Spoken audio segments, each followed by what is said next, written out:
Estás escuchando Laboratorio de Juegos, tu podcast sobre la creación de juegos de mesa con Pablo Garayzar y Adrián Alba.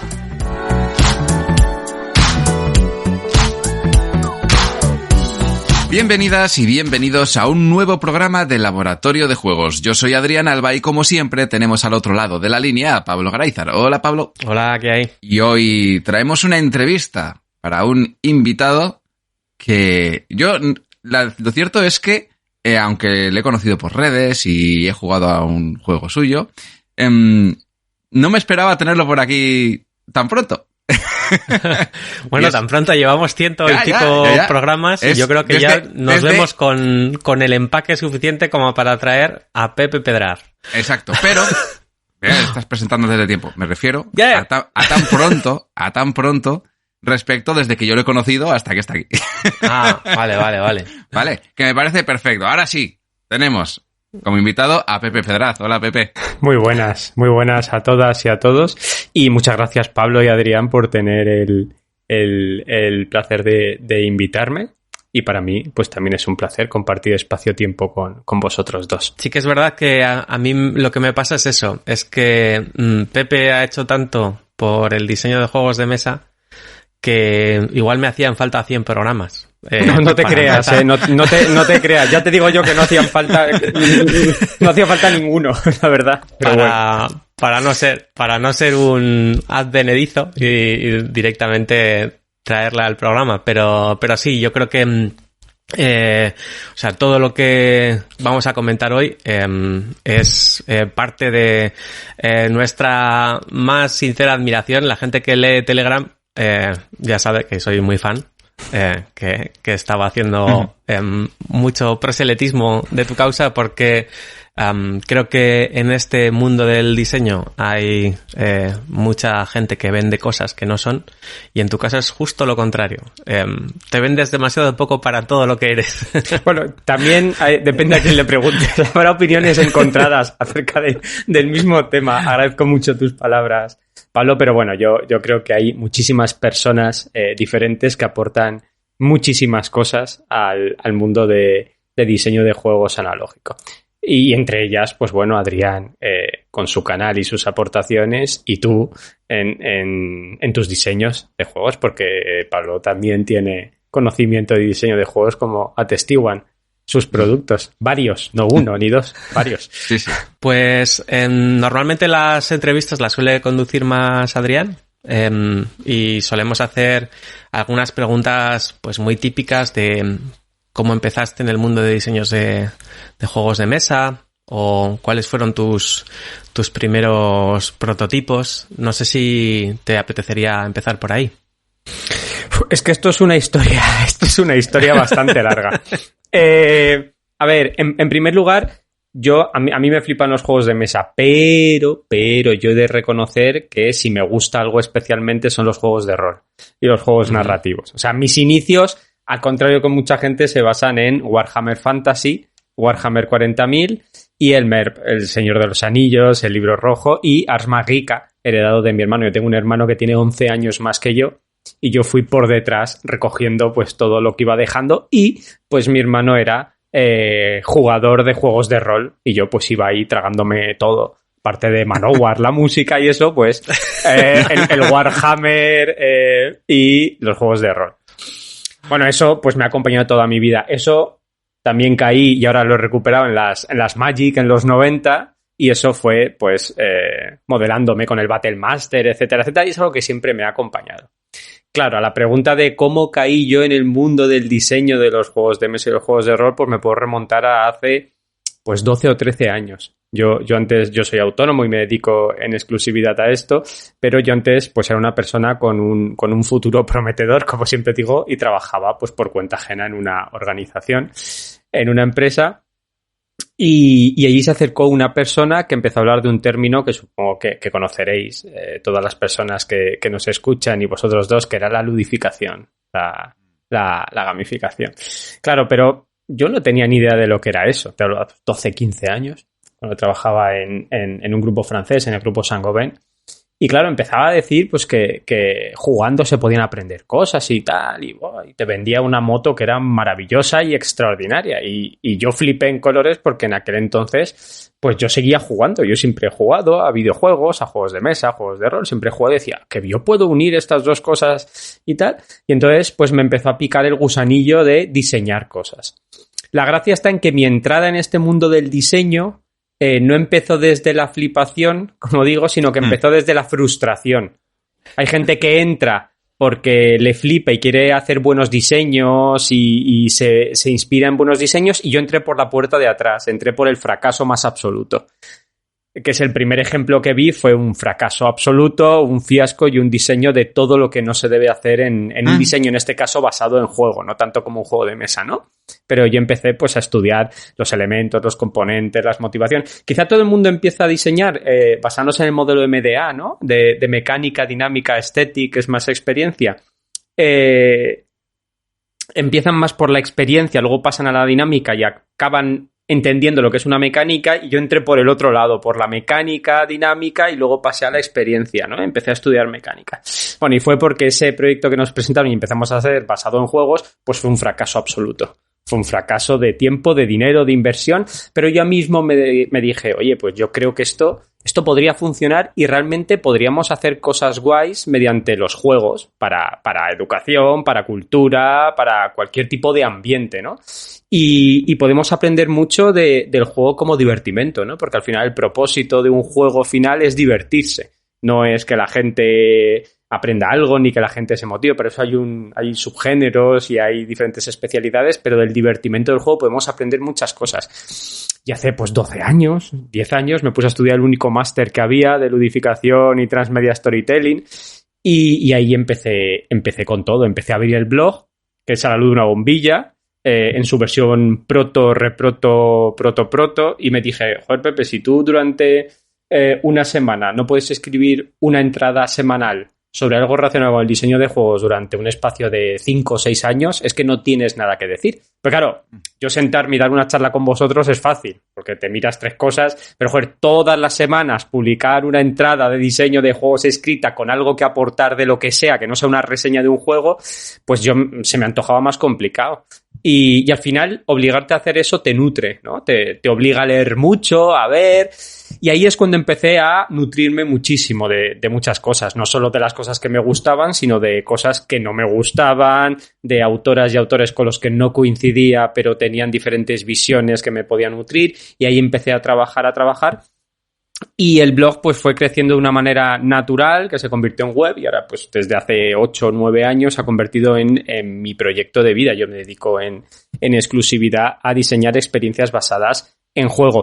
Pero por eso digo que esta trayectoria, yo no puedo decir que empecé con las ganas de diseñar un juego de mesa, porque no fue así. Yo jugaba y me lo pasaba bien, sin más. Pero cuando vi que se podía utilizar los juegos como elementos de aprendizaje motivadores y vi cómo no se debían hacer las cosas, que es una cosa que después he aprendido a partir de los juegos, ¿no? Que el aprendizaje basado en el error, ¿no? De la reiteración dentro del juego es el motor de aprendizaje.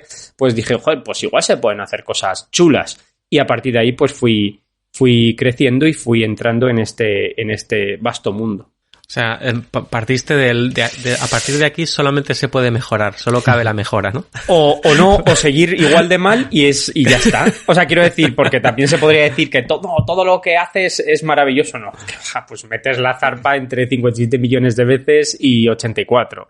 Y al final pues empiezas en la flipación de no, yo soy la persona que va a diseñar el juego perfecto y vais a flipar todos, mecánicas únicas y una experiencia inolvidable. Y no. O sea, eso son falacias ad hominem que todo el mundo que diseña dice, de mecánicas únicas, rápido y ágil, pero con mucha profundidad, no son mantras, ¿no? Como profesionalismo y tal, súper innovador. Y el 98% de las cosas están inventadas y el resto de las innovaciones es lo que se llama blending o integración conceptual, que son dos cosas que ya existen, juntarlas y que te salga algo rico y que digas, oye, pues esto funciona, pero al final estás juntando dos cosas que ya existen. Entonces es sobre todo desde la tranquilidad, la templanza y la lectura de las cosas que te gustan y de las que no te gustan, ir adquiriendo conocimientos para intentar suplir ese 50%, ¿no? Porque yo siempre digo que el diseño de juegos, de experiencias basadas en juego, tiene un 50% de alquimia y un 50% de arte, ¿no? Que al final el MDA dice que el juego no es la experiencia, es algo que estoy muy de acuerdo, ¿no? No hace falta un juego perfecto para vivir una experiencia maravillosa, no hace falta. Puede haber un juego desbalanceado, mecánicamente mal ajustado y que te dé las mejores partidas de tu vida. Pero en cambio, ¿dónde entramos los diseñadores y diseñadoras, las personas que diseñan juegos? Pues en la parte alquímica, ¿no? De intentar generar estructuras que te ahorren tiempo, diferentes tips de diseño que te ayuden a mejorar la velocidad de diseño o evitar frustraciones. Pues esa parte alquímica de diseño de juegos en la que se puede influir mediante el conocimiento. Luego de una parte artística, cultural, estética, llámale X, que ahí puedes influir menos, ¿no? Aquello de si se cae un árbol en el bosque y no estás presente, ¿suena o no suena? Pues es que el diseñador o diseñadora no está con cada copia de su juego que se vende ahí con el comentario del director diciendo no lo estás jugando con mi visión, no lo estás entendiendo. Y la gente, señor, ¿me puedes soltar por favor del brazo? Yo solo quiero pasármelo bien. Es que no entienden mi visión del juego. Bueno, pues igual es que no lo has diseñado bien. ¿Quién sabe? Eso pasa. Pero eso pasa mucho. Y que yo lo he vivido. Entonces, por eso hay una frase que a mí me gusta mucho que el juego no es la experiencia. O diferentes parámetros que se dan, ¿no? Que son frases muy habituales que yo no llego a entender de, pues, este juego es muy elegante. O sea, son frases comunes que a mí me gusta entender desde un prisma alquímico de por qué se dice que un juego es elegante. ¿Por qué un juego es elegante y otro no es elegante? ¿Por qué un juego es accesible y otro no es accesible? ¿Por qué al filler se le llama filler? ¿Por qué? Más allá de porque la BGG tenga un peso de 3,5 y otro tenga de 1,25, ¿por qué? ¿No? Y es entonces en lo que me he querido enfocar. Y después, claro, después del estudio viene la demostración.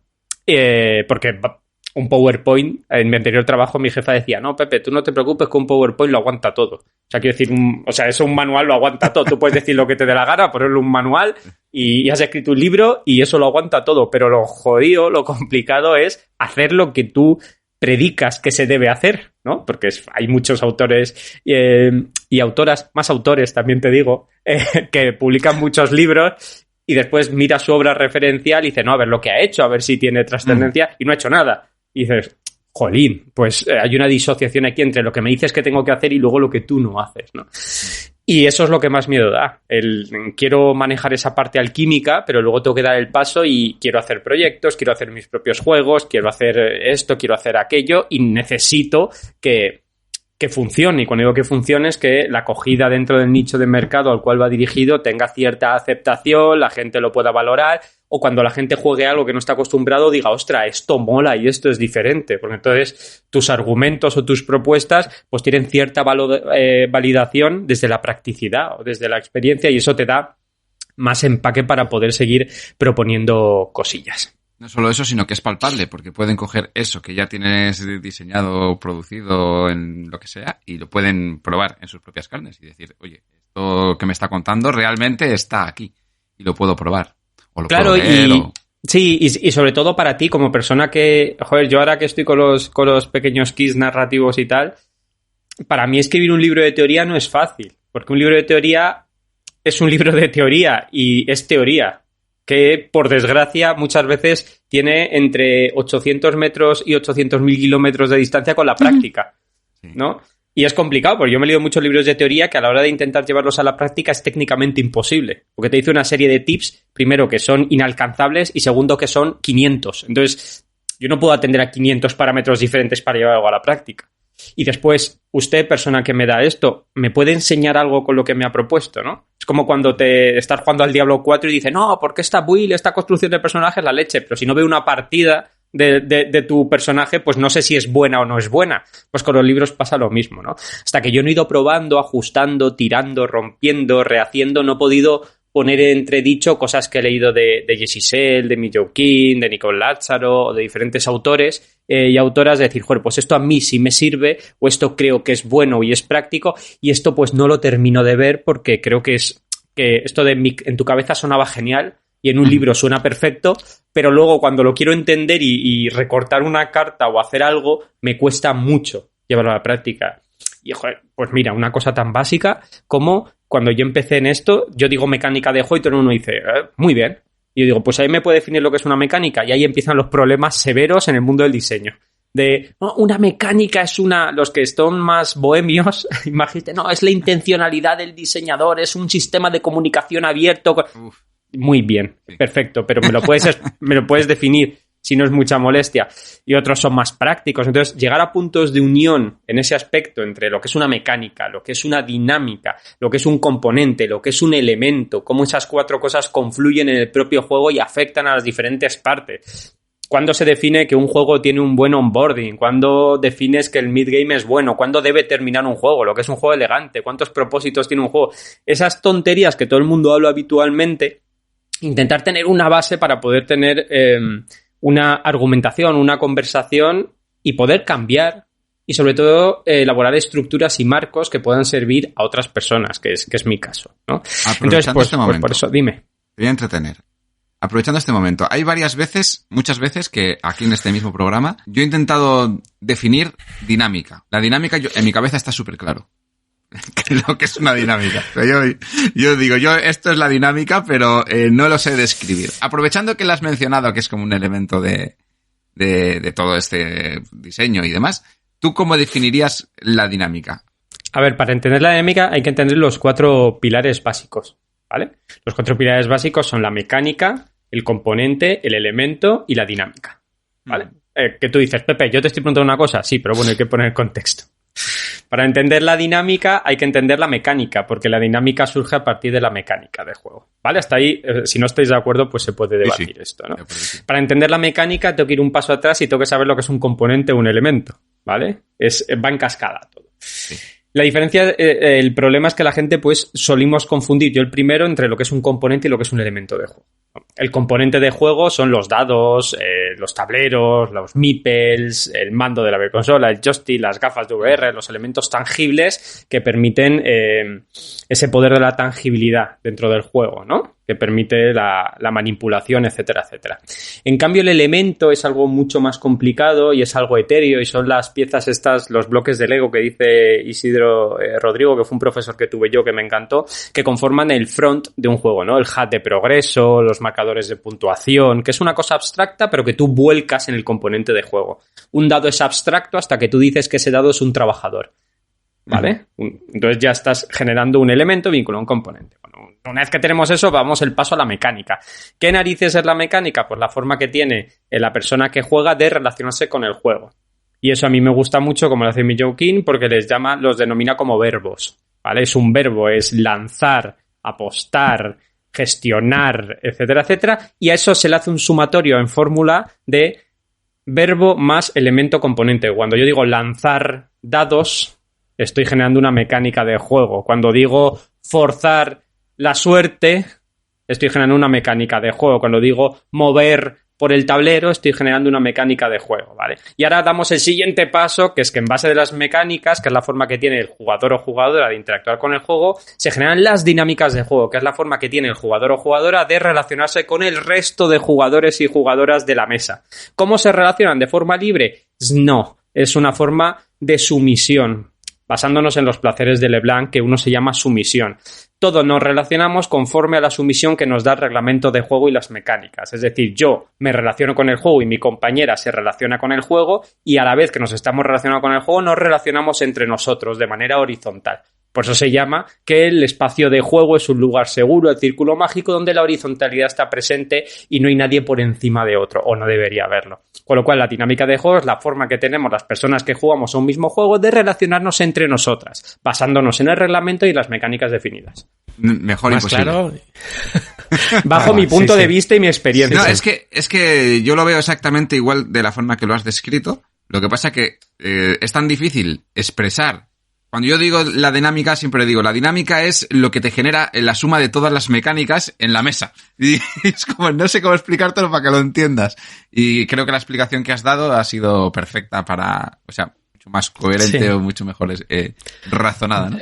Desde pero el es lo punto mismo. de vista de un informático, que es el mío, es algo que hacemos muchísimo a la hora de modelar situaciones. O sea, no es lo mismo el componente físico que estás utilizando, que puede ser un botón, o puede ser un mando, puede ser lo que sea, con el objeto mental que está representando eso, con el código, que serían un poco como las mecánicas que van a interactuar con esos objetos, y luego con la propia ejecución, ¿no? Porque el código puede estar muy bien, pero si no ha tenido en cuenta a las personas, pues las dinámicas que se generan al utilizar esas aplicaciones son muy malas, ¿no? Entonces, el diseño, ya sea de juegos de mesa, de juegos de rol, de aplicaciones informáticas, muchas veces es hacer muchos castillos en el aire, pero es muy importante que la gente no piense que esos castillos no tienen ningún andamiaje, porque, o sea, tal y como lo ha expresado súper claramente Pepe ahora,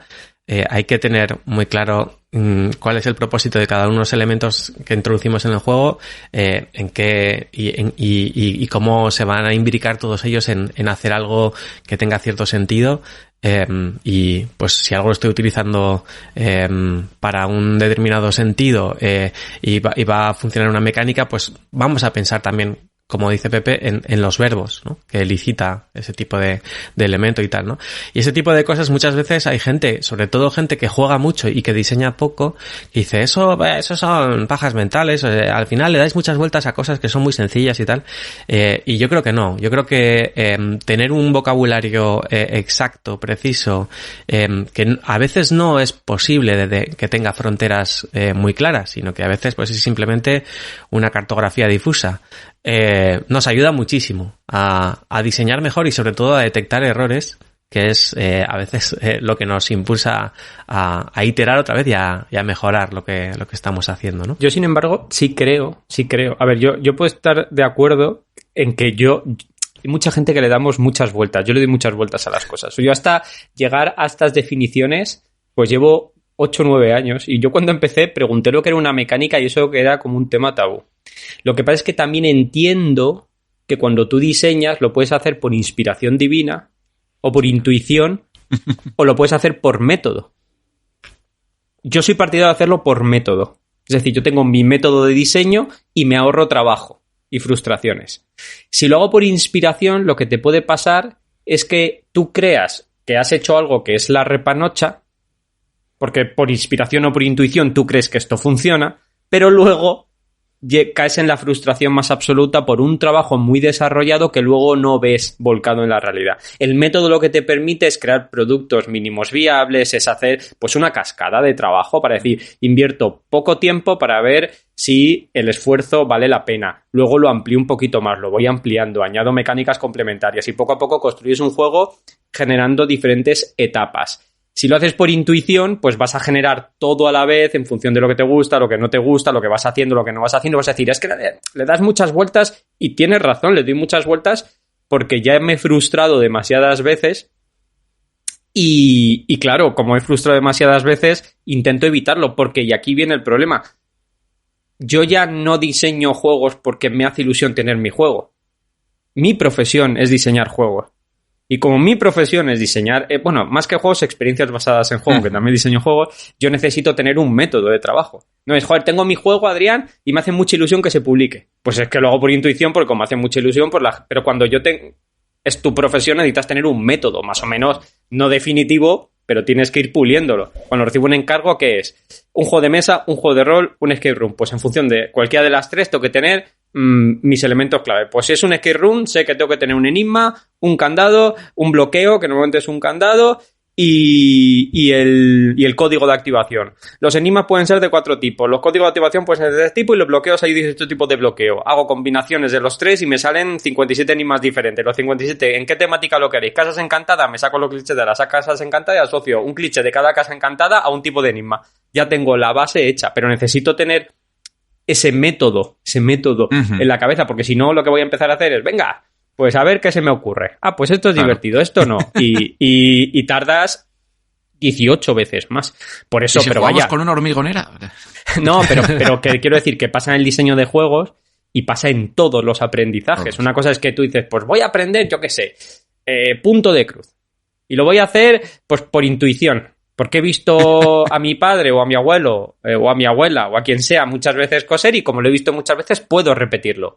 Pues puede salir mal. Pero si una persona te dice, mira, esto se hace así, primero el punto se mete por abajo y luego porque esa persona tiene un método de coser porque te va a ahorrar tiempo y frustración y porque el aprendizaje va a ser más rápido, más efectista y la frustración va a ser más reducida, ¿no? Es esto de Mihai Csikszentmihalyi de te voy a ajustar el reto con métodos para que tu habilidad vaya creciendo según el reto va creciendo. Que no pasa solo en diseño de juegos, pasa en general.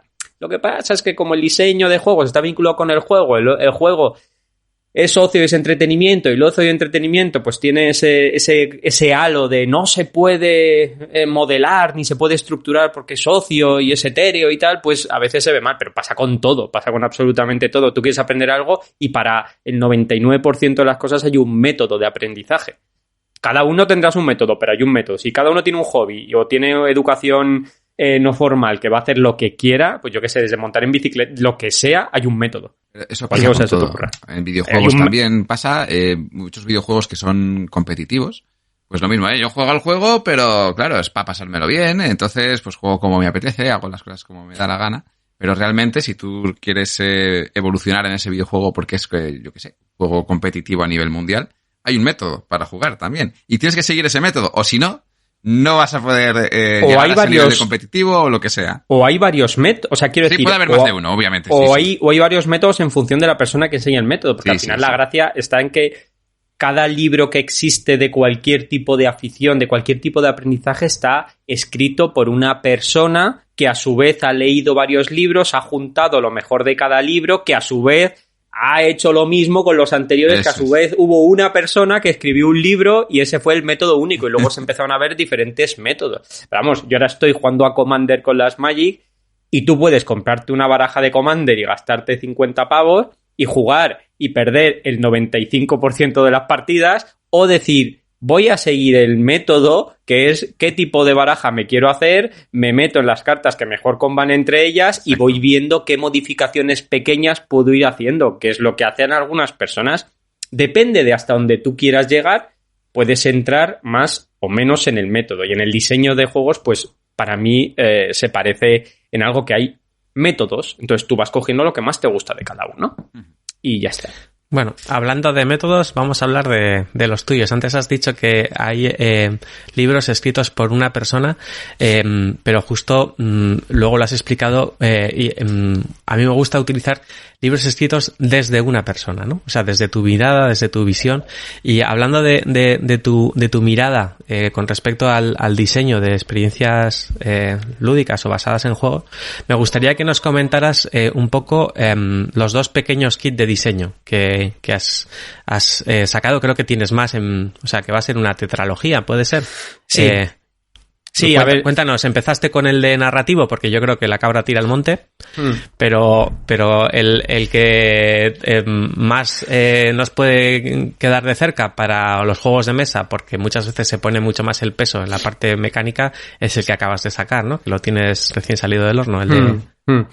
A ver, para elaborar estas estructuras y estos andamiajes de los que hablábamos, pues yo me he basado mucho en una publicación que se llama The Art of Game Design de Jesse Sell, ¿vale? La he remozado, la he simplificado, pero bueno.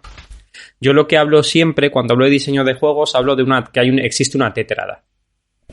Que muchas veces, depende a quién le preguntes, pues te da una opinión de una de las partes, pero creo que un buen juego, que es aquel que se vuelve a jugar y pasado el tiempo quieres volver a jugarlo, no el que es mecánicamente perfecto, tiene un pensamiento en cada una de la tétrada. ¿Qué forma la tétrada? Pues en primer lugar la narrativa. Más o menos potente, pero todos los juegos tienen cierta narrativa. Incluso los juegos abstractos tienen una narrativa trasera. Y si no la tienen trasera, tiene una narrativa emergente, que es la que se genera durante el juego.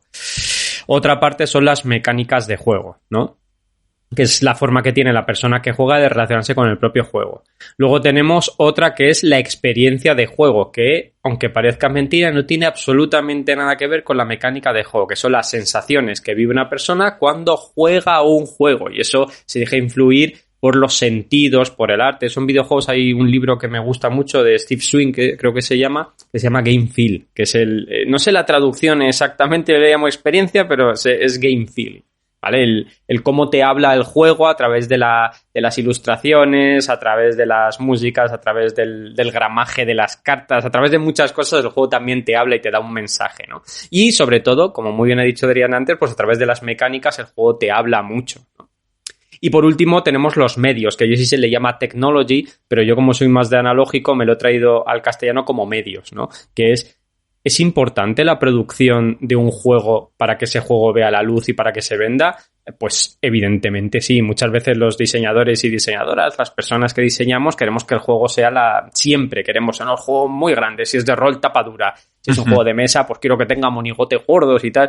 Y a veces no hace falta para reproducir una experiencia positiva que el juego vaya ni infraproducido ni sobreproducido, ¿no? Sino que cada juego tiene que estar producido, bajo mi punto de vista, con los medios adecuados a la propuesta que presenta, ¿no?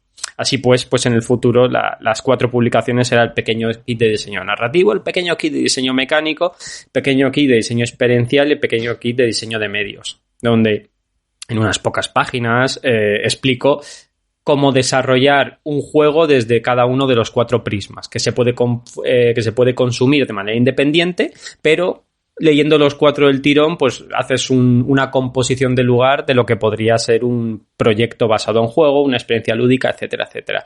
Y del que hablamos ahora, que lo he sacado en octubre, es el pequeño kit de diseño mecánico, donde me enfoco pues en crear un prototipo mínimo viable a 2 páginas a partir de los principios básicos, de temas como el testeo, de temas como las pruebas recurrentes, como los principios básicos, como la elegancia, como las 3 fases del juego, el onboarding, el midgame y el endgame, de los sistemas de información que tiene el juego y cómo ese juego se comunica con las personas que juegan, etcétera, etcétera.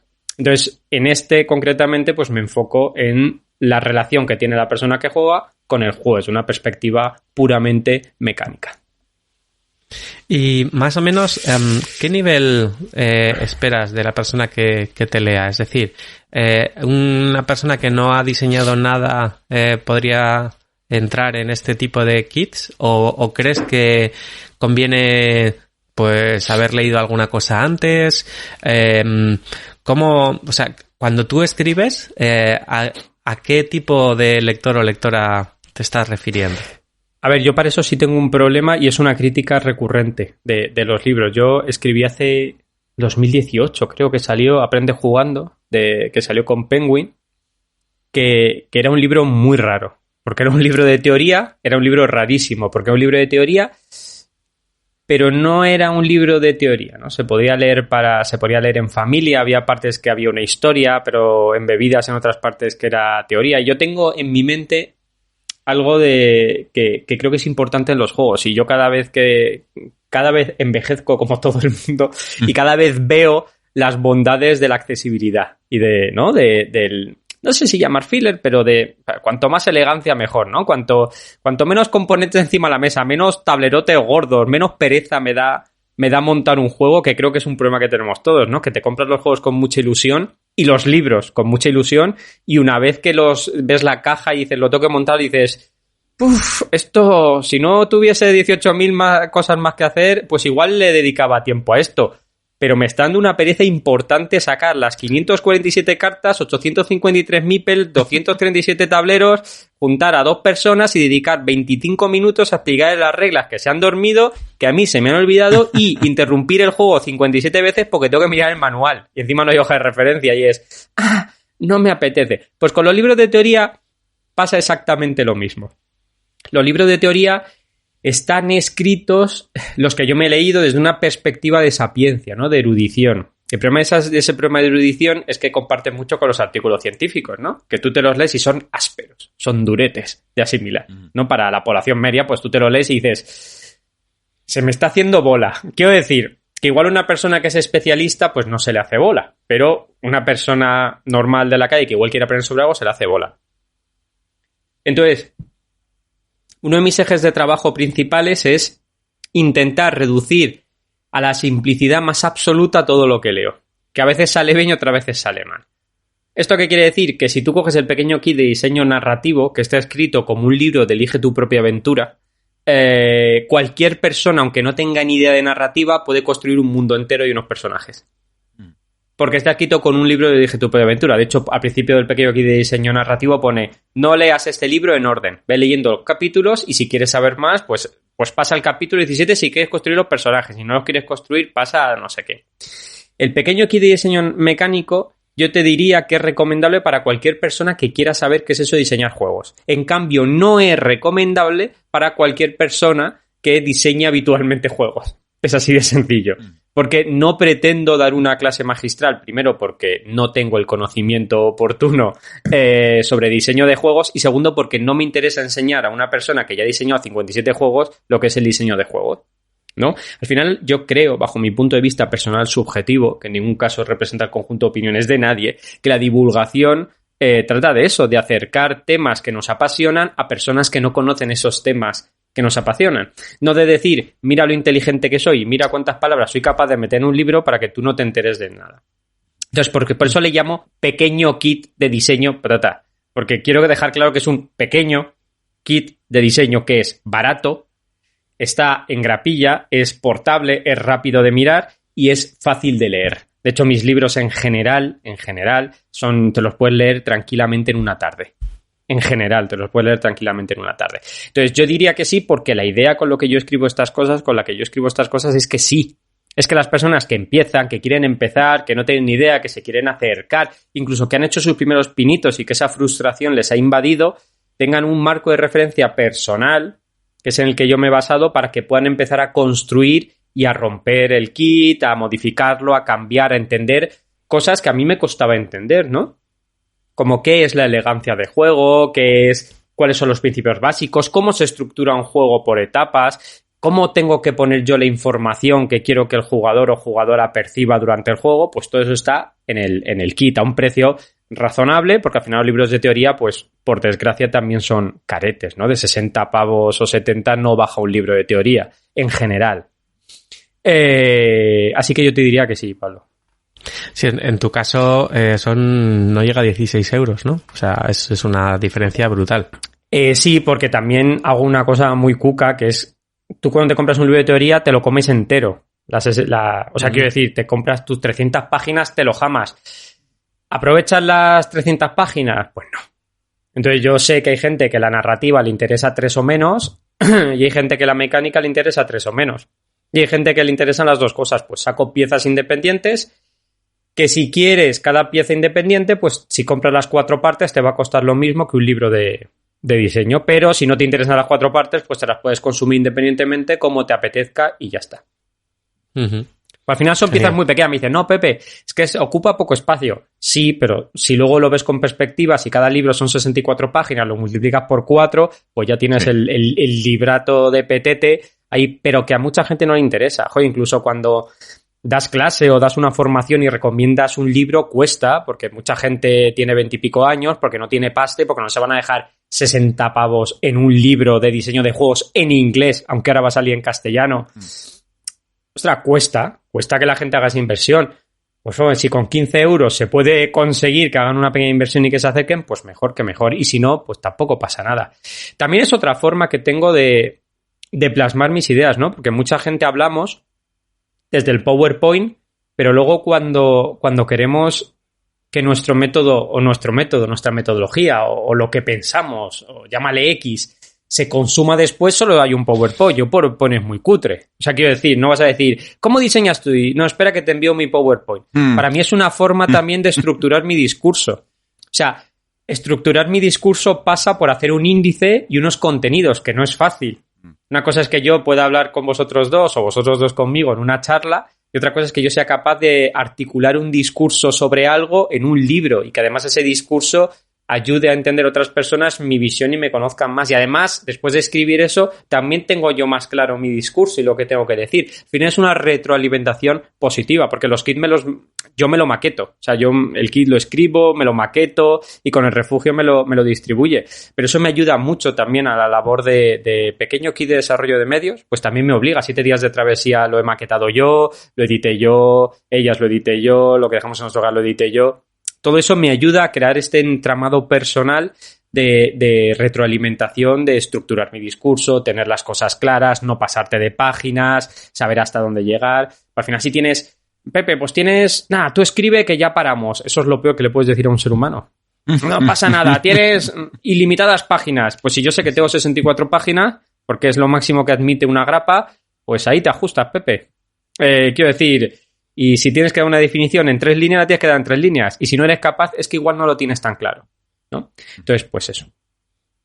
Me gusta mucho esa limitación de espacio, más que nada por eso, porque te obliga a lo que antes prometías, ¿no? Que es un poco un destilado de muchísimas cosas que has leído. Antes hablábamos de la alquimia. Uno de los procesos muy alquímicos es eso, es llegar a destilar, a concretar un montón de cosas que quizá están llenas de bla bla bla, de ejemplos superfluos o incluso de digresiones un poco autocomplacientes de muchos autores, sobre todo autores, no autoras, y es eso, ¿no? Cuando tienes esa restricción del espacio y tienes que ir al grano, muchas veces tienes que aplicar ese principio que has mencionado, bueno, no has mencionado, pero que ha sobrevolado tu discurso, que es el de parsimonia, ¿no? Vamos a intentar hacer las cosas lo más simple posibles, lo más sencillas posibles, para que pues sean muy accesibles, un criterio de accesibilidad y sobre todo que no den pereza, porque muchos de estos métodos o kits o recomendaciones, pues como tú bien dices, a veces tienen unos formatos muy disuasorios, ¿no? De decir, oye, llevo 120 páginas y todavía no sé muy bien qué sacar de este libro, ¿no? En el caso de los pequeños kits pasa un poco lo contrario. A veces dices como, bueno, voy a tener que releer esto, voy a seguir, pero voy a tener que releer esto porque creo que aquí hay mucho más de lo que me estoy quedando con una primera lectura. Y casi, o sea, es un poco como grandes perfumes en pequeños tarritos, ¿no?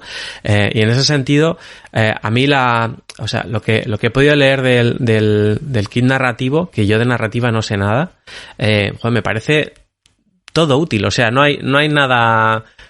no sé cuál es la buena, la de cal o la de arena, pero no hay nada de la mala. O sea, de hecho, a veces me apabulla en el sentido de que, ostras, necesito un poco más de probar, de llevar esto a la práctica, porque creo que aquí hay muchas más cosas de las que yo estoy entendiendo en una primera pasada y en ese sentido yo creo que es algo como súper de agradecer el tener condensado en tan pocas páginas tantas cosas que en otros sitios están muy desperdigadas, contadas con anécdotas personales que no van a ningún lado o con ejemplos que realmente no son ejemplos de lo que se está explicando, sino que son ejemplos de cosas aledañas, parecidas o lo que sea, ¿no? Entonces, eso por un lado, y por otro lado me hace también mucha gracia que es eso, que lo que acabas de decir, ¿no? Que no solamente quieres proponer un método, sino que quieres demostrar con ejemplos concretos que ese método funciona,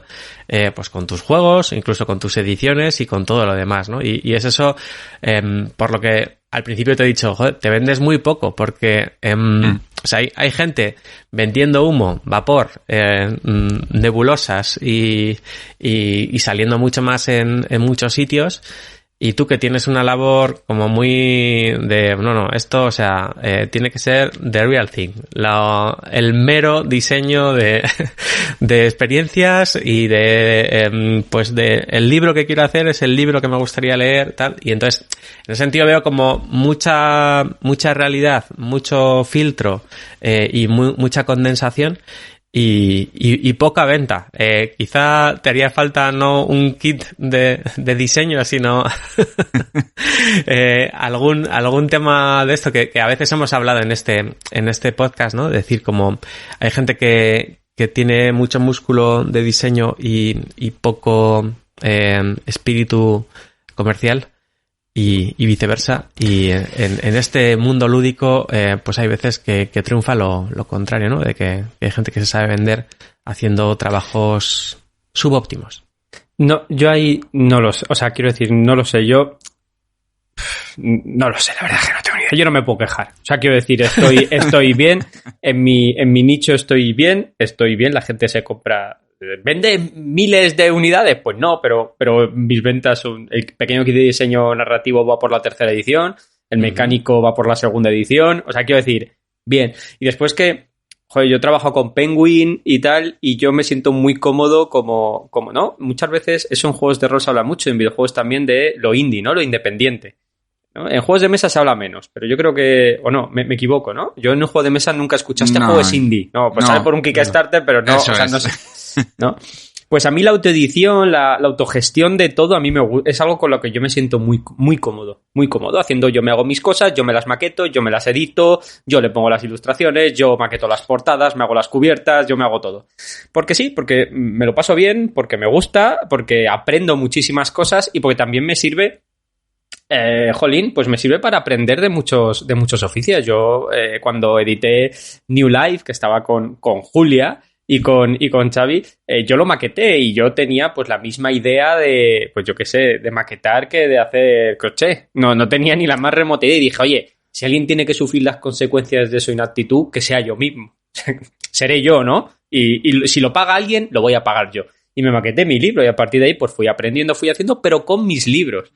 Después ya me lancé a maquetar el libro de Iris Sancho, La cocina, y lo pasé mal, porque yo con esas cosas, joder, lo valoro mucho. Para mí diseñar juegos, es verdad que tampoco tengo esta conversación muy a menudo porque para mí es algo muy propio, es lo mismo que escribir un libro. O sea, es algo tuyo que tú vuelcas y tú quieres que quede bonito y la labor de la persona que edita, que maqueta, que lo que sea, tiene que estar acorde con el propio producto y contigo. Y es una responsabilidad muy grande. Y lo que dices, pues que hay gente que dice más de lo que hace, pues entiendo como en todas partes, pero también hay gente de la que yo he aprendido mucho, a los que quiero un montón y que yo creo que el reconocimiento llega. Siempre pongo el caso de dos personas a las que yo quiero mucho, a las que yo admiro mucho, de las que yo he aprendido mucho, que son Shay e Irra de Yamadice, que en la academia que tengo, en Fan Innovation Academy, empezaron a dar los cursos de diseño analógico y se llenaban, y pues con Red Cathedral, con White Castle, pues han tenido el reconocimiento que sin duda merece su trayectoria y merecen ellos como personas. Y como personas que diseñan. Yo he aprendido mucho de ellos dos. Entonces yo creo que el reconocimiento pues, llega.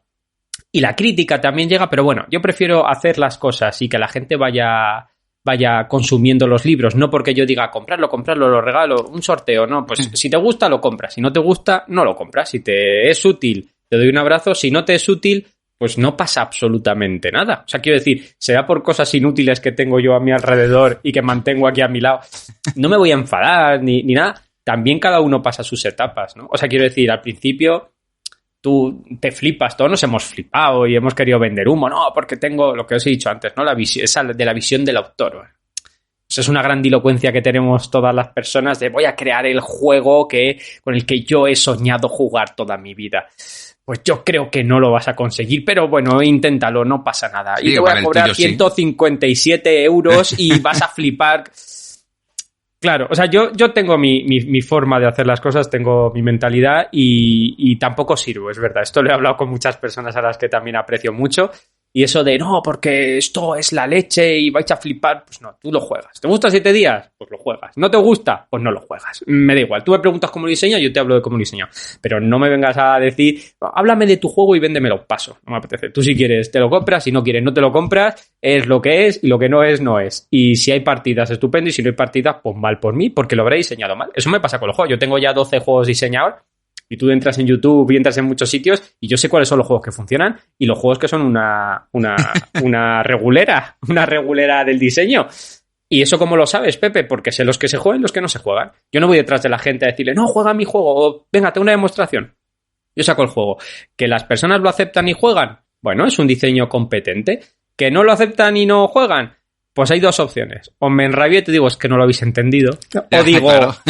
o digo, es que igual no es tan bueno como yo pensaba que era. O puedo decir, joder, es bueno, pero tiene trabas que no permite jugar. Pues oye, no pasa absolutamente nada. Habrá gente que lo disfrute en su casa en menor medida y ya está. Y todo maravilloso y fantástico. Pero yo creo que diseñar juegos tiene una parte metodológica como escribir libros y como todo. Y los autores, pues tenemos juegos que son mejores, juegos que son peores, diseños que son horribles, diseños que son más o menos convincentes. Y tenemos que hablar desde nuestra experiencia, que nos da nuestros hechos, nuestra práctica, y sobre todo de una cosa que se repudia, que es de todo... Joder, no llegamos a elaborar algo por ciencia infusa. O sea, no nos da un rayo de sol y decimos, voy a hacer un juego. Pues nos basamos en nuestras horas de juego, pero también en cosas que leemos, en visiones que tenemos, etcétera, etcétera. Y todo eso conforma tu obra, tu creación, ¿no? O sea, no solo... Es que habláis de teoría, a mí me lo dicen mucho, o me lo decían, porque también es verdad que estoy en 0 unidades de canales de Telegram y 0 grupos de cualquier tipo.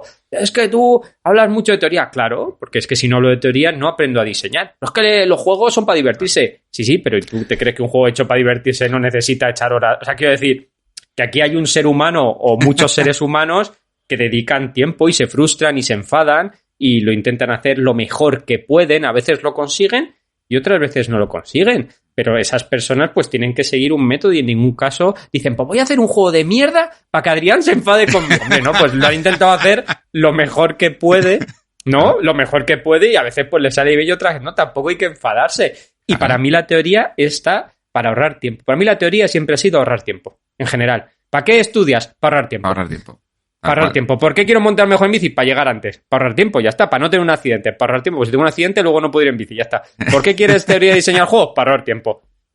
¿Por qué quieres teoría para lo que sea? Para ahorrar tiempo. Necesito ahorrar tiempo en mi existencia. Y para eso hace falta conocimiento. Porque si no tienes conocimiento, pierdes tiempo. Y bueno, y haces... La falta de conocimiento influye en la pérdida de tiempo personal y de la humanidad. Siempre que ha habido falta de conocimiento, la humanidad ha perdido el tiempo. Ya está, es así de sencillo. Sí, siempre. Mi madre lo dice muy rápido, que quien no anda con la cabeza tiene que andar con los pies. O sea, que si no piensas, vas a tener que andar el triple, ¿no?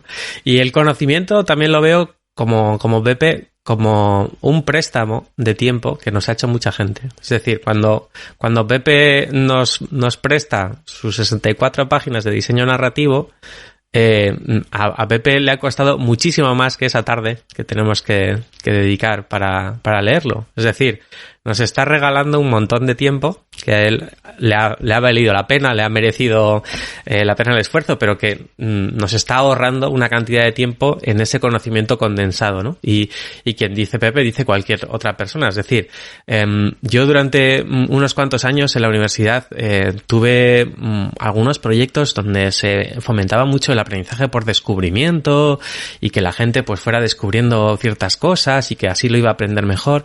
Y al cabo de los años nos dimos cuenta de que eso era una pérdida de tiempo total. O sea, que es muchísimo más fácil que te digan dónde están las claves, es muchísimo más fácil que te digan por dónde tienes muchas probabilidades de fracasar y por dónde no. Y luego, por supuesto, que las reglas están para saltárselas y que la vanguardia siempre ha ido un poco a contracorriente y demás, pero siempre que analizas artistas, sobre todo, que han sido, pues, muy rompedores o rompedoras, te das cuenta de que sus inicios son súper metódicos. Es decir, que la mayoría de la gente que llega a romper con lo establecido es porque conoce lo establecido. Porque la gente que va de rompedora y pretende revolucionar un sector sin tener conocimientos del tema, muchas veces cae en las 4 ideas básicas en las que ha caído todo el mundo que todavía no conoce eso, ¿no? Entonces, me resulta un poco curioso o cómico a veces esas reflexiones de, no, esto es para divertirse, así que menos teoría. Y dices, no sé, es como si pues el equipo de Fernando Alonso le dice, no, esto es para ir muy rápido, así que diseñar los motores no os sentéis, porque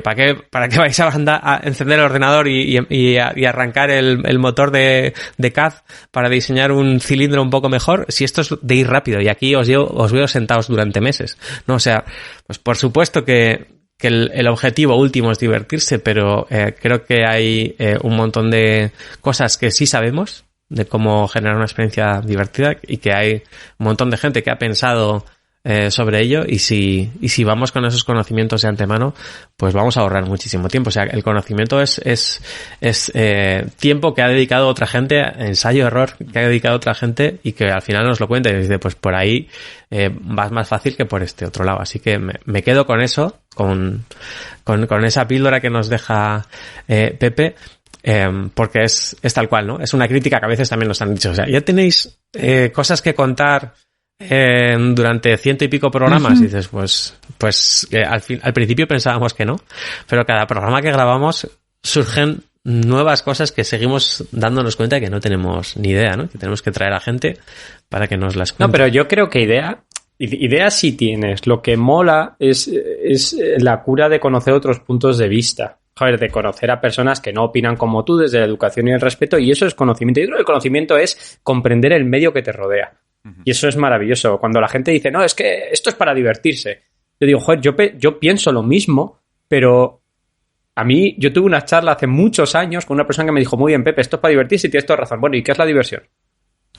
¿Existe un único tipo de diversión? ¿Tú crees que existe un único tipo de diversión? ¿Crees que todos los juegos atienden al mismo tipo de diversión? Y me dio un documento muy sencillo que hizo Amy Jo King, que es el 4Keys to Fun, que dictamina que no existe un único tipo de diversión, sino que hay 4 tipos de diversión que engloban diferentes tipos de comportamientos y que tú puedes impulsar tu juego en función a un tipo de diversión u otro diferente. Entonces, sí es diversión, sí estamos para divertirnos, pero es que hablar de diversión como palabra es mucho más que ello y se puede reflexionar.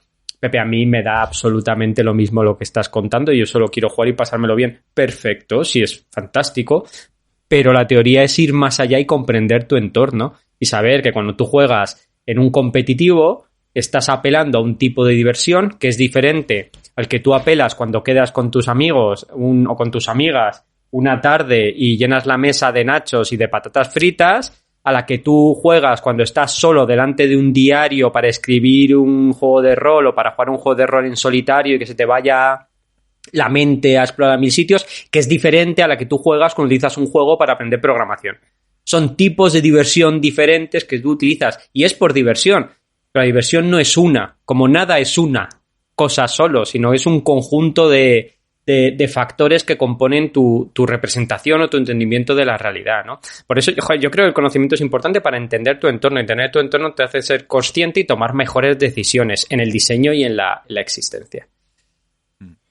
Tal cual.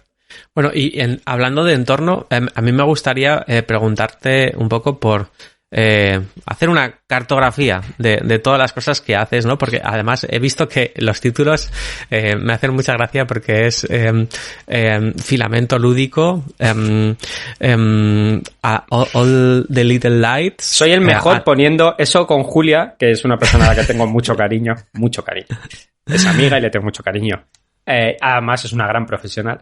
Me decía, Pepe, eres único poniendo títulos que van contra el SEO y contra absolutamente todo. Y es verdad. Yo pongo los títulos que a mí me gustan, que son títulos que nadie entiende, que nadie va a buscar y que no se pueden ni siquiera escribir. Yo me acuerdo cuando abrí A la luz de una bombilla, me decían, Pepe, ¿quién va a buscar eso en internet? Digo, pues quien le interese. Quien no le interese, pues que no lo busque. Es mi mantra de vida. Y a partir de ahí, A la luz de una bombilla, Fan Innovation Academy, que fue lo que me traje yo del Institute of Play de Nueva York aquí a España, que es la primera academia, que ahí sí me llevé yo palos cuando la abrí en el 2018. Yo creo que en mi vida me llevo tantos palos como cuando abrí Fan Innovation Academy. Jamás, de críticas y de todo, jamás me llevo tantos palos.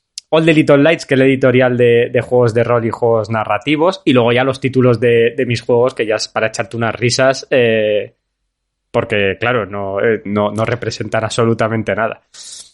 No, pero decía que había mucha referencia a la luz, ¿no? Sí. ¿Un ser de luz? No, un ser de luz no, pues eso le llamo yo coherencia temática, ¿no? Como la primera vez a la luz de una bombilla, pues empecé a tirar y dije, pues ya está, pues voy. Uh-huh. Cuando me hizo José Zazo el logo de a la luz de una bombilla, puso Fanny en medio de la cajetilla y dije Fan Innovation Academy, ¿no? En un alarde de originalidad sin precedentes. Y luego, claro, hay una canción de Passenger, que es un álbum que se llama All the Little Lights, que a mí me gustaba mucho, y dije, las pequeñas luces, ¿no? Porque la bombilla es la gran luz, pues luego All the Little Lights son las pequeñas luces, que además es una canción muy guay y un álbum súper guay de Passenger que recomiendo un montón. Y a partir de ahí, pues es coherencia temática narrativa, ¿no? Pues es la luz, pues todo tiene que ir por ese apartado. Estás aportando además un poco de luz también, ¿no? Y aparte, siempre desde pequeñas luces, pequeños eso siempre, narrativos. Siempre, ¿no? Siempre que se vende, mucho, no, sí. Porque a mí me gusta, ¿no? Pero siempre que cada autor que saca, o autora, bueno, más autor, yo siempre diré, lo siento en el alma, pero eso es algo muy testosterónico del promedio varonil, no, este libro es el libro definitivo, esta web es la web que todos estabais esperando, esto es... Bueno, no, la verdad es que esto es algo pequeñito, tuyo, que si a la gente le interesa bien y si no le interesa, pues también estará bien. Tampoco te flipes, ¿no? Es como, ¿quién decía esa frase de si quieres, puedes o no? Tampoco te flipes.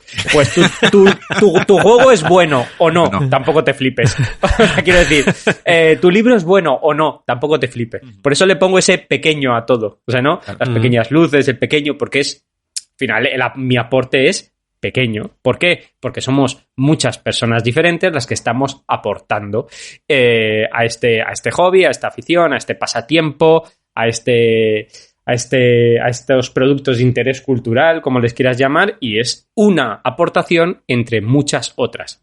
Y que después que yo tengo claro quiénes son mis referentes en España. Entonces, ir con el San Benito de mira, he publicado esto, es mentira. O sea, no puedo compararme ni con Inma Marín, ni con Oriol Comas, no puedo, o sea, ellos llevan aquí, pues probablemente, no sé si desde que yo nací, pero haciendo cosas con marimba. Oriol Comas es un referente al que yo aprecio, y a Inma también, a los dos.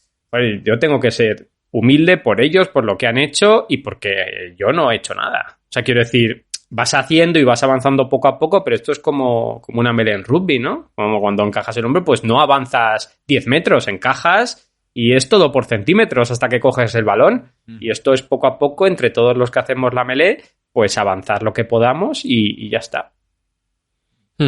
Sí, Oriol y Inma estaban aquí cuando todo esto era campo, ¿no?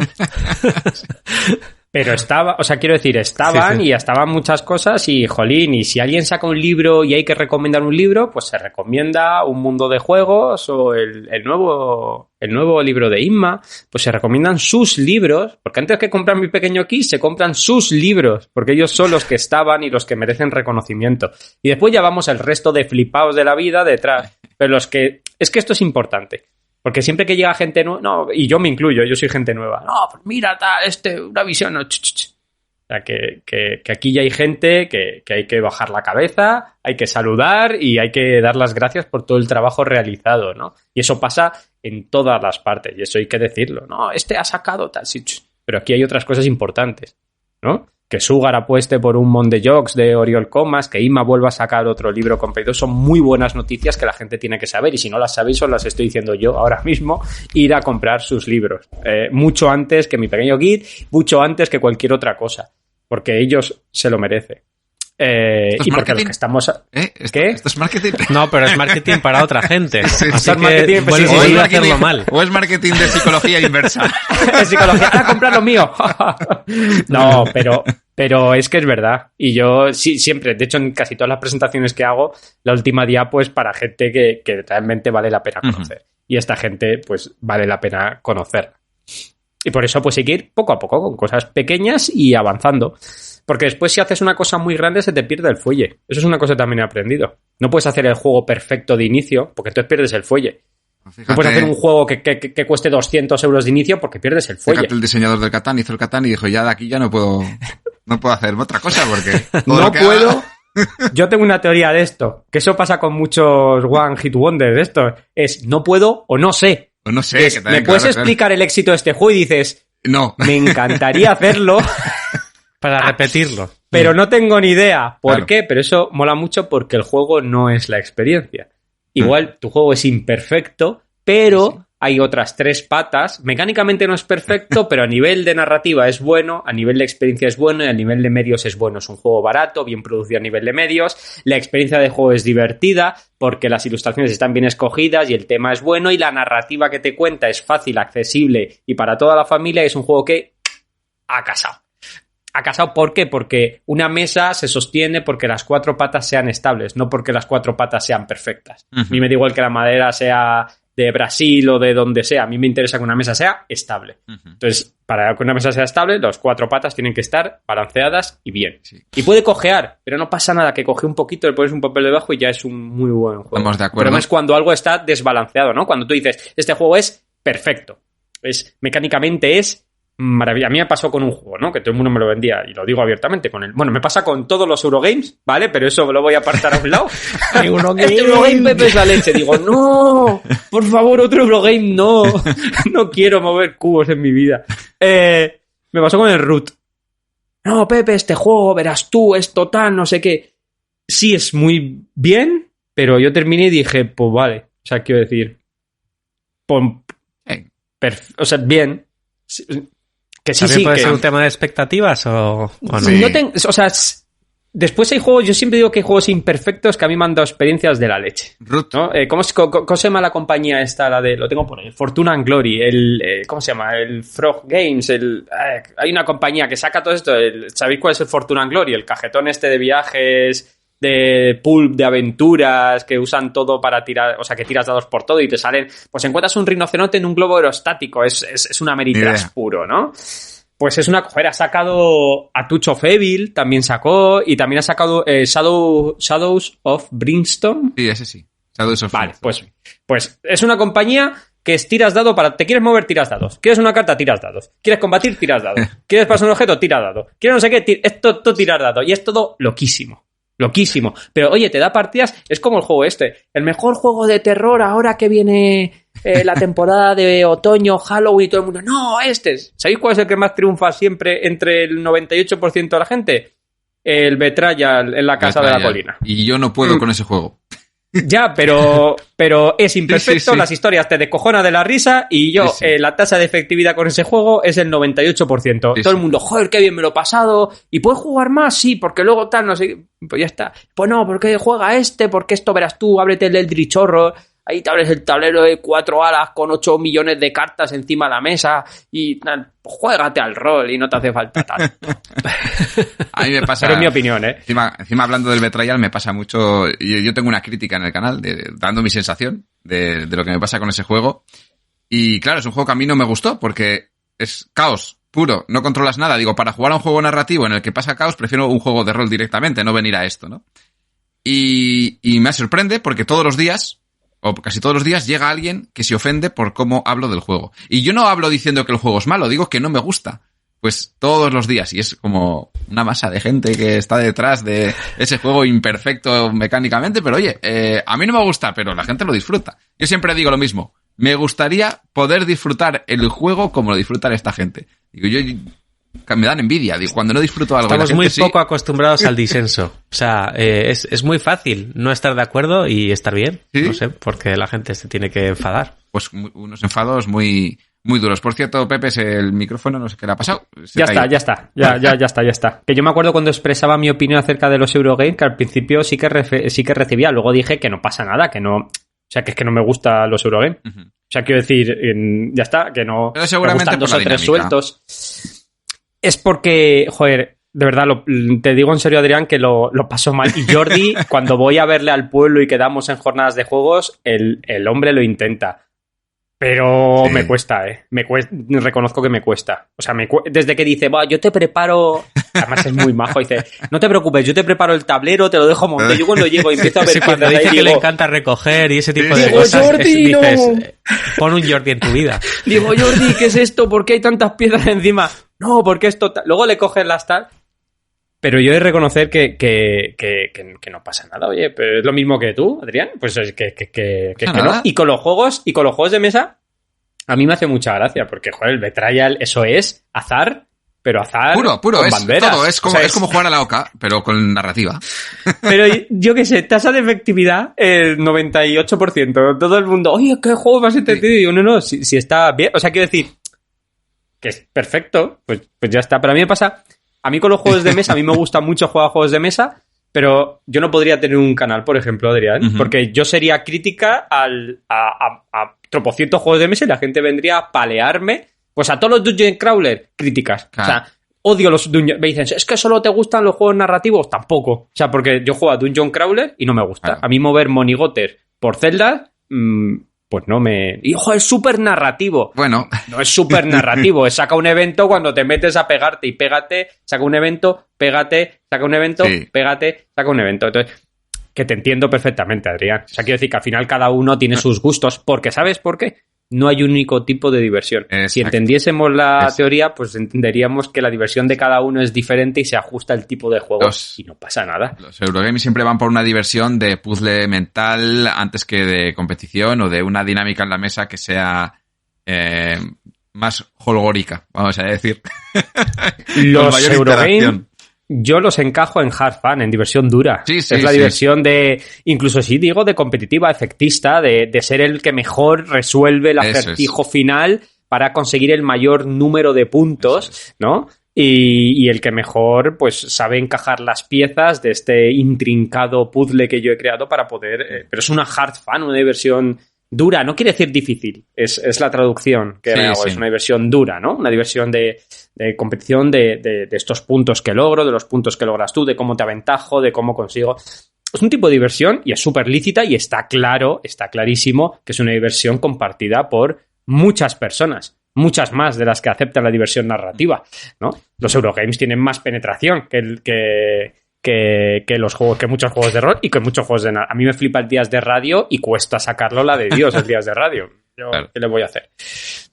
Yo te voy a decir... Sí, y en cuanto a prestigio, dentro del mundo del diseño también están como mucho más valorados ese tipo de juegos que buscan la hard fun y de hecho, pues es eso, o sea, si buscas autores de prestigio casi siempre son pues los Lacerda y compañía que están haciendo juegos que Zacatrus puso una foto de estas de pon una cosa que sea así un poco políticamente incorrecta y yo comenté lo mismo que a veces comenta Pepe en Filamento, ¿no? Que hay Eurogames que son tan duros que son como ir a trabajar. Sí, sí. Y esos son los juegos que muchas veces tienen prestigio entre ciertos ambientes lúdicos, ¿no? Y yo creo que hay que romper eso, o sea que saber la teoría que comenta Pepe de Nicole Lázaro y tal, de que hay muchas formas de divertirse y que todas ellas son parte de experiencias lúdicas, creo que rebajaría bastante el tono de pedantería de algunos grupos, ¿no?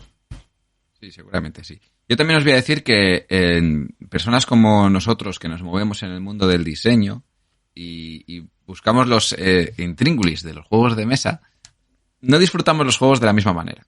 Sacamos un Eurogame, ves que es más mecánico y ya nosotros igual no estamos buscando solamente la mecánica, estamos buscando, vale, pero ¿qué más me está ofreciendo, no? Y llegamos a ese punto en el que hay un elemento que dices, bueno, es que esto no, para mí no tiene sentido. ¿Cómo voy a disfrutar yo de este concepto del juego cuando me están faltando pues una de las patas que estaba diciendo Pepe, ¿no?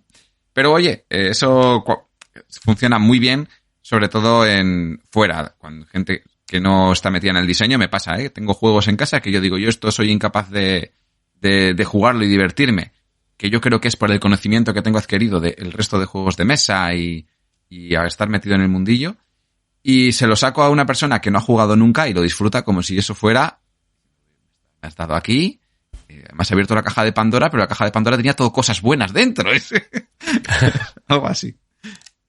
Y luego lo peor, ¿sabes lo que es, Adrián? Que luego dices, ahora vas a flipar, ahora te voy a sacar el bueno. Sí, y lo juega y dices, vaya mierda, esto, sácame el otro. Y tú dices, ¡no! Sí. ¡No! Es como cuando te compras un vino que te ha costado 50 euros la botella, le das uno de 2 y pico que sabes que es bastante bueno y te dice, no, prefiero el otro. Y tú, ¡no! ¿Por qué? No entendéis la visión de autor. Sí. Yo conozco una persona que le llevabas el vino de botella buena y prefería el Tetabric. Yo el Tetrabric no, pero a mí me gusta mucho el vino y hay vinos de 3 euros que... Perfecto. Yo siempre he dicho que los juegos son como los vinos y como las personas. Era un discurso que yo tenía preparado muchísimas veces cuando me hacían entrevistas en Recursos Humanos y te decían la típica pregunta de ¿por qué crees que eres mejor que el resto? ¿No? Esa pregunta tan asquerosa. Ya. O cuando dicen ¿por qué tu juego es mejor que el resto? ¿Por qué deberían comprar tu juego y no el resto? Yo siempre tenía la del vino, ¿no? Digo, mira, el vino es como las personas y como los juegos. Hay vinos de 2 euros o de 3 euros que es un vino maravilloso, es un vino que te ha costado poco y que ha compartido contigo comidas y cenas, esos chatitos pequeños y tus tristezas y tus alegrías. Ha estado con tus seres queridos y con tus amigos y con tus amigas. Es el vino que te ha acompañado toda la vida y que cuando te haces mayor es el vino que bebes. Y luego está el vino de 50 pavos y de 75. Que eso recordarás porque lo compraste una vez, te dio un momento especial, pero te da una pereza que alucinas. Nunca estarás rodeado de ese vino, ¿no? Pues eso pasa lo mismo con los juegos y con las personas. Hay personas que sabes que son maravillosas, profesionales y son competitivas y quieren quedar siempre el primero, pero no las quieres en tu día a día ni las quieres al lado de ti. Y hay juegos que te cuestan 300 eurazos o 250 eurazos y te prometen una diversión sin final y una experiencia única y mecánicas rápidas y diferentes. Pero cuando seas mayor y gires la cabeza atrás y veas esa ludoteca que tuvo algún día 600 juegos y que decidiste dejarla en 100, que es lo que hemos hecho muchas personas, ese juego no estará. ¿Y cuál estará? El juego que te acompañó con tu familia, con tu pareja, con los amigos que traías. Ese juego que nunca te ha fallado, que te costó 50 pavos o 40 pavos o 20 pavos y que dije, ¿en serio he pagado esto por este juego? Y con todas las horas de diversión que me ha dado. Entonces yo creo que la gracia de los juegos y de todo es el tiempo de diversión que te ofrecen. Y eso muchas veces tampoco la gente que nos metemos en el hobby o que llevamos llevamos poco tiempo, tampoco lo medimos. Es, dame, quiero comer. La diversión rápida, ¿no? Y tampoco dejamos que ese juego nos acompañe, sacarlo, divertirte, pasarlo bien. Y que un juego de caja pequeña te puede dar, horas y horas y horas y mucha gente nueva que pase. Y entonces, por eso lo del vino es una cosa que siempre llevo encima porque, mi vino favorito es uno del Aldi que vale 3 pavos y me flipa el vino. Y cuando voy a una bodega me gasto. Pero el vino que me acompaña se llama Juntos y lo tengo ahí. Y es un tempranillo que me acompaña en todas las comidas. Y probablemente cuando el día que me vaya a morir y tal diga, ¿te gusta el vino? Sí, siempre bebía este vino. Y se le ha recordado, Pepe siempre bebía este vino, pero si era un vino de mierda, ya, pero era su vino. Claro. Pues me pasa lo mismo con los juegos. Pero este juego era una mierda, ya, pero era su juego. Pero es que las mecánicas están desequilibradas, ya, pero era su juego. ¿Yo qué quieres que le haga?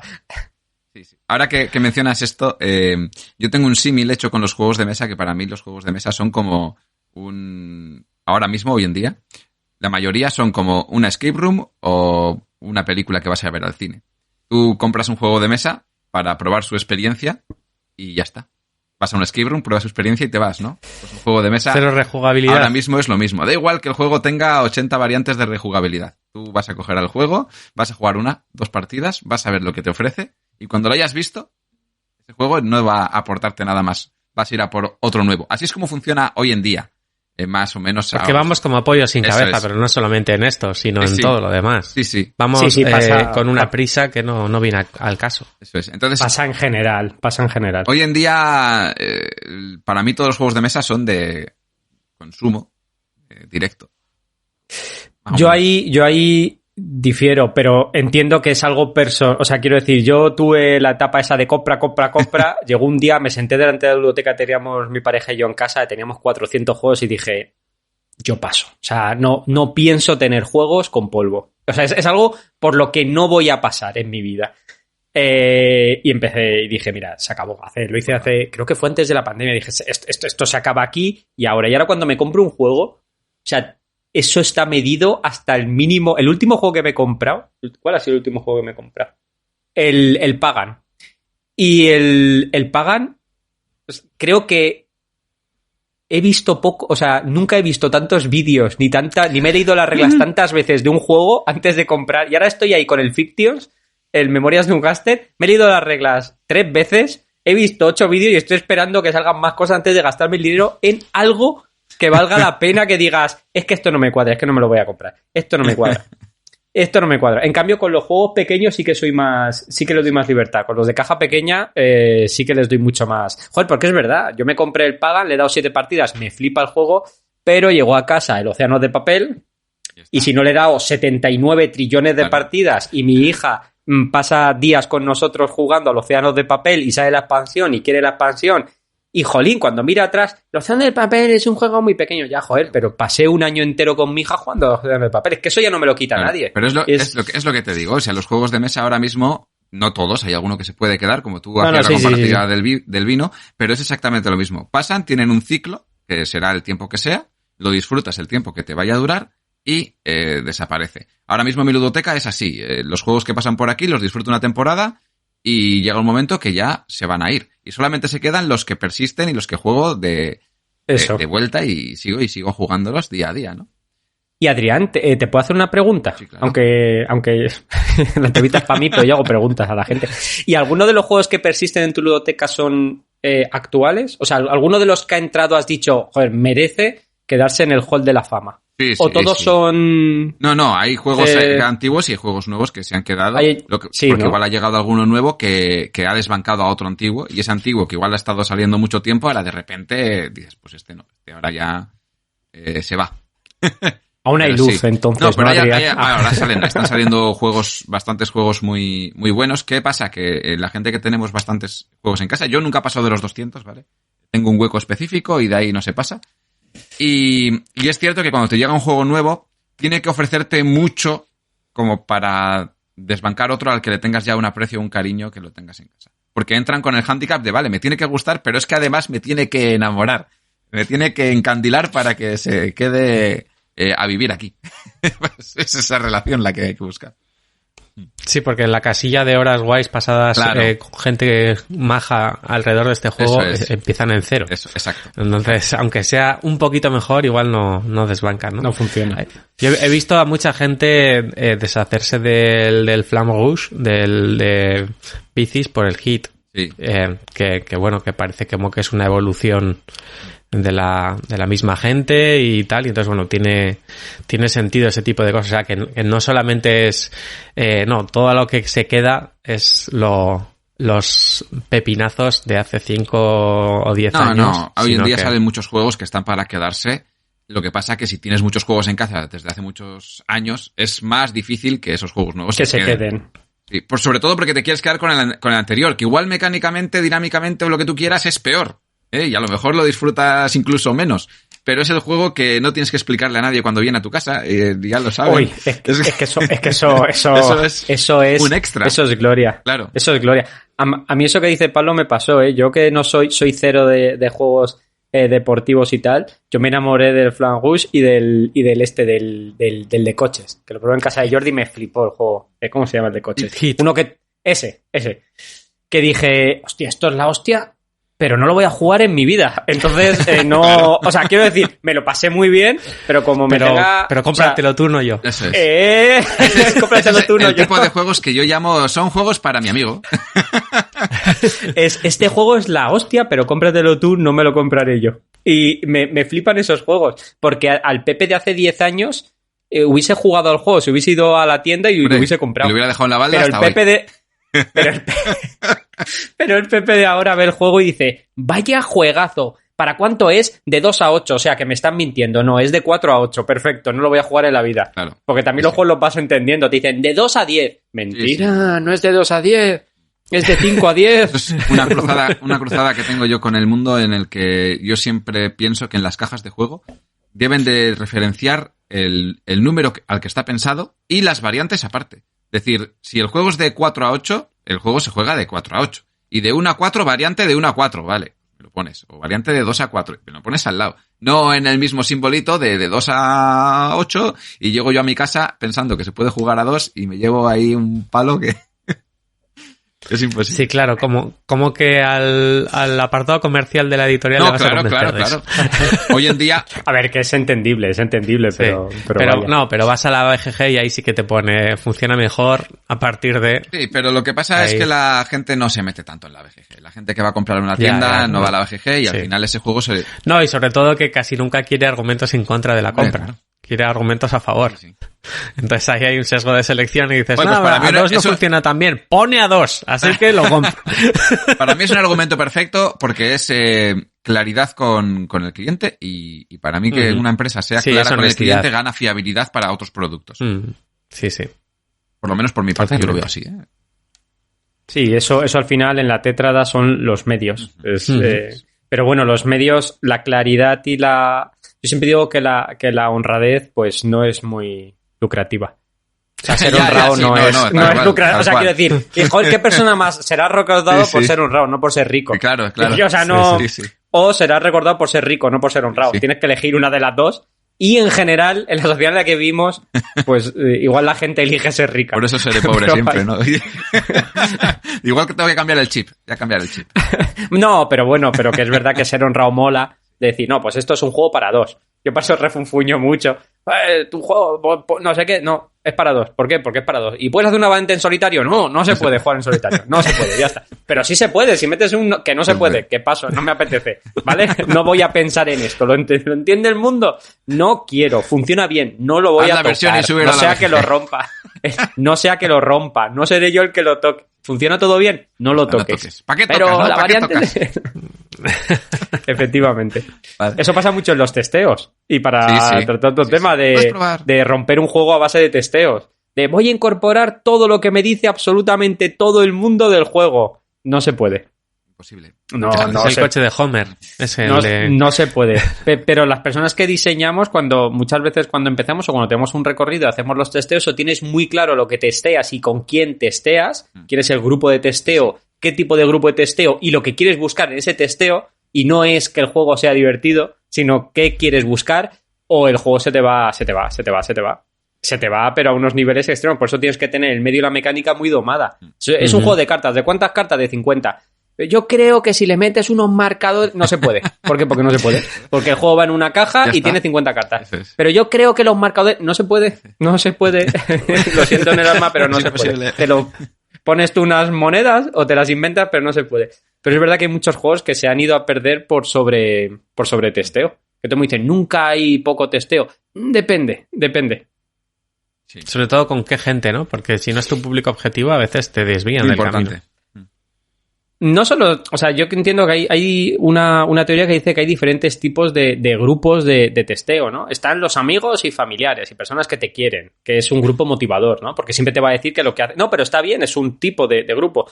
Luego están las personas especialistas en el tipo de juego en el que tú vas a testear, que se supone que es el grupo idóneo, pero no, porque siempre van a comparar tu juego con el juego de referencia y quieren hacer que tu juego se convierta en el juego de referencia y le van a incorporar todas las mecánicas del juego de referencia a tu juego, con lo cual dejará de ser tu juego.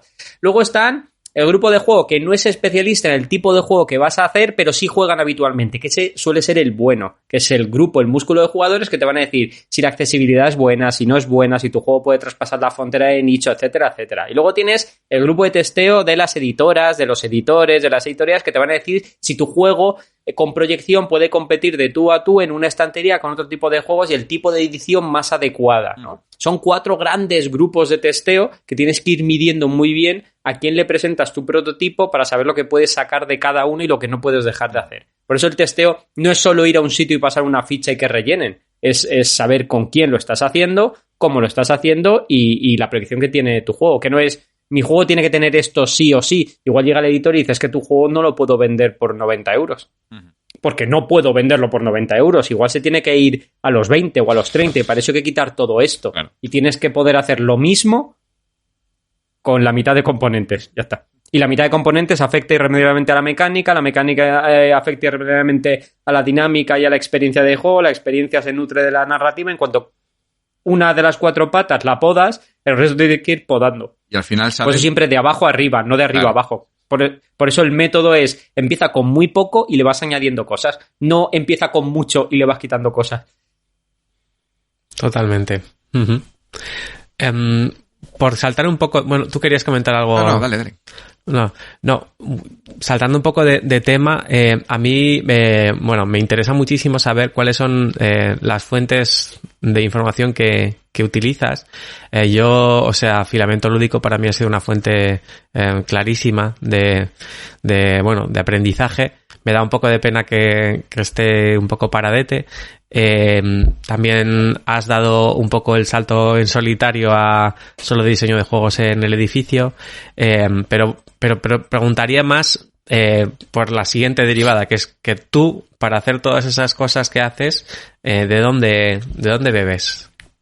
Yo sobre todo de libros. A mí me gusta mucho leer sobre libros. Yo siempre digo que tengo la Biblia, que es The Art of Game Design, de Jesse Sell, pero hay muchos libros diferentes de los cuales vas cogiendo referencia. Libros de narrativas, el de Game Feel de Steve Swing, que mola un montón. Hay una narrativa que se llama Hamlet Hits Points de Robin Delos, donde habla de obras clásicas y las vincula con los juegos de rol y las narrativas. Hay un montón de kits de diseño escritos y de libros de diseño sobre los cuales extraigo ideas y voy haciendo por aquí y por allí. pero sobre todo de literatura, de la que voy encontrando, de la que voy leyendo, de la que me voy aproximando, de diferentes teorías, pues yo qué sé, desde Yukai Cho, pasando por Huizinga hasta Mihai Csikszentmihalyi, que no tiene nada que ver con el diseño de juegos, pero extraes ideas que te puedes llevar. Hay muchas cosas diferentes. Uh-huh. O sea, al final las referencias que tienes de teoría son cosas que incluso me acuerdo que hace 2 o 3 años, no me acuerdo ni cómo se llamaba el libro, un libro de arquitecturas. Y cómo es de arquitecturas, de estilos de arquitectura y cómo esas arquitecturas podrías relacionarlas con andamiajes de juegos. Y a mí eso me flipaba y me fascinaba a un nivel extremo, que luego era lo más inútil del universo, es verdad. Pero como teoría estaba chulísima para poder leerlo, ¿no? Entonces, sí, son sobre todo obras referenciales. Sobre todo a la hora de construir argumentaciones y poder rellenar tiempo, porque al final hacer un podcast es una historia, porque tienes que rellenar un tiempo determinado y los silencios son horribles. Y tienes que combinar la gracieja y tal de Jordi, que por eso con Jordi nos llamamos tan bien, que Jordi es muy gracioso tal, con por la parte mía pedante tal, que voy rellenando, pues hay que ir rellenando y para eso pues tienes que tener cierta base de lecturas. Y luego, claro, pues todas las experiencias de juego. Y antiguamente, ahora ya es verdad que mucho menos, sí escuchaba algunos podcasts en concreto y leía algunos blogs que a mí me gustaban mucho. Ahora me diréis, Pepe, ¿qué podcasts eran? Pues no me acuerdo los nombres, pero hay uno que era la Gaceta de los Tableros, leía un montón, pero te hablo de hace muchos años. A Betote, ¿cómo se llama? Era un blog. Betote, el del Jack. No el lado de Jack. Leía un montón al lado de Jack. Luego, os voy a decir, escuchaba un montón, bueno, a Luis Flay, Jugar a Perder. Luis Flay me flipaba en Planeta de Juegos. ¿Era Planeta de Juegos? No me lo estoy inventando, ¿no? ¿Dónde estaba Luis Flay? No sé. Bueno, Luis Flay es una persona que a mí me gusta mucho. Cómo habla y cómo reflexiona, creo que se llama Planeta de Juegos. Y escuchaba hace muchos años también Punto de Victoria, que ahí estaba, no me acuerdo, Chef Mipel o Mipel Chef. Que era una persona súper agradable con la que he coincidido un par de veces. A Ray no tengo el gusto, pero estaban los dos y luego llegó Pritchett. Sí, yo los escucho. De hecho, Punto de Victoria es el podcast que más escucho. O sea, creo que es el único que no me pierdo ningún programa. Pues yo a Punto de Victoria los escuché tanto que me han descubierto uno de mis juegos actuales favoritos que me flipa porque es uno de mis más, que es el Unmatch, que me flipa ese juego a niveles... Me gusta mucho ese juego, mucho. Creo que es todo lo bueno que puede tener un juego, me gusta. Y me lo descubrieron en Punto de Victoria. Y Punto de Victoria... ¿Ves? Sí me acuerdo de los podcasts. Sí me acuerdo. Uh-huh. Bueno, y Play Like a Punk también lo escucho. Lo tengo ahí en el reproductor Forever and Ever a Katy Yanoe. Uh-huh. Y, o sea, sí que escucho. Lo que pasa es que es verdad que antes escuchaba mucho más y ahora escucho mucho menos. Yo creo que tiene mucho que ver también por las novedades, porque llegó un punto en que el bombardeo era demasiado para mi cerebro y yo ya no podía escuchar más reseñas de novedades. Y no puedo. O sea, no puedo porque es que no... Estás con el ansia ese, ¿no? Del perro de Pavlov, que te enseña un juego y empiezas a salivar y no sabes que detrás tienes más juegos y decías, me tengo que desintoxicar un poco y divertirme. Maldita sea, que es... Joder, que me apetece pasármelo bien sin estar pensando que van a salir 57 millones de juegos diferentes, ¿no? Me apetece divertirme un poco y tal. Y para mí eso es refrescante. Ahora que estoy con el grupo de amigos en físico, con las Magic, con Commander, está haciendo refrescante volver al formato sin pretensiones y nada, pero pasándolo... La verdad es que ahora estoy en una época, llevo 2 años, en una época... No, porque ya lo he pasado. Vaya, Yo controlo. Pero ya he pasado la época mala de Magic, ya sé lo que es, y el formato Commander es un formato muy bueno. No sé si lo conocéis, pero es un formato muy guay. Es más amigable, es un formato que creó la comunidad, que ahora lo han oficializado, pero que no tiene nada que ver con el competitivo, vamos. Es muy guay. Son 100 cartas, pues jugar de 2 a 4 personas... Es divertido. Aparte, como son 100... Es un formato... Lo voy a decir, me da igual. Se lo he dicho a mis amigos y lo digo. Es un formato desequilibrado, mal diseñado, desbalanceado, horrible, pero es divertidísimo de jugar. Es un juego de es Magic comiendo oreja. Es Magic comiendo oreja, súper desequilibrado porque todo depende de la baraja, porque son 100 cartas y gastas un 40%... Porque no puedes repetir. Y gastas un 40% en cada partida, con lo cual cada partida va a ser diferente. Depende de... Puedes hacer mulligan porque tú robas 7 cartas en el primer turno.